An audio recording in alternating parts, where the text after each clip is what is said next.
সিলসিলা 106 নম্বর হাদিস, হাদিসটিকে হাসান বলেছেন, মানে আমলযোগ্য। আব্দুল্লাহ বিন ওমর রাদিয়াল্লাহু তাআলা আনহু বলেন, আকবালা রাসূলুল্লাহ সাল্লাল্লাহু আলাইহি রাসূলুল্লাহ সাল্লাল্লাহু আলাইহি একদিন আমাদের কাছে আসলেন, আর ইয়া মাশারাল মুহাজিরিন, হে মুহাজিরিনদের দল, মক্কা থেকে যারা হিজরত করে মদিনায় এসেছে, বিশেষ করে খামসুন, 5টি পাপ রয়েছে, 5টি অপরাধ রয়েছে, এযাব তুলিতুম বিহিন্না, যদি এতে তোমরা নিমজ্জিত হও, এই পাপগুলিতে যদি তোমরা ডুবে যাও, ওয়া আউযু বিল্লাহি আন তুদরিকুন, আল্লাহর কাছে আমি আশ্রয় গ্রহণ করি তোমাদের জন্য যে তোমরা যাতে এইসব পাপে লিপ্ত না হয়ে যাও। 1 নম্বর পাপ, লাম তাজহারিল ফাহিশাতু ফি কওম, কোন সম্প্রদায় যদি অশ্লীলতায় ডুবে যায়, অশ্লীলতা হচ্ছে জিনা, ব্যভিচার, সেটা সম্মতির সাথে হোক অথবা ধর্ষণ হোক, দুটোই।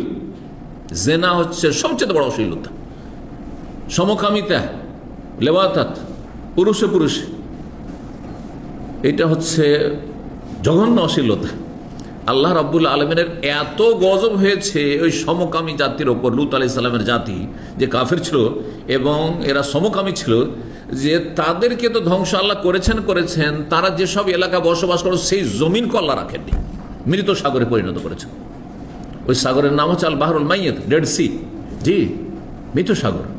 আল্লাহর এত গজব রয়েছে যে সেই সাগরে কোনো প্রাণী থাকে না, মাছ থাকে না। সুবহানাল্লাহ।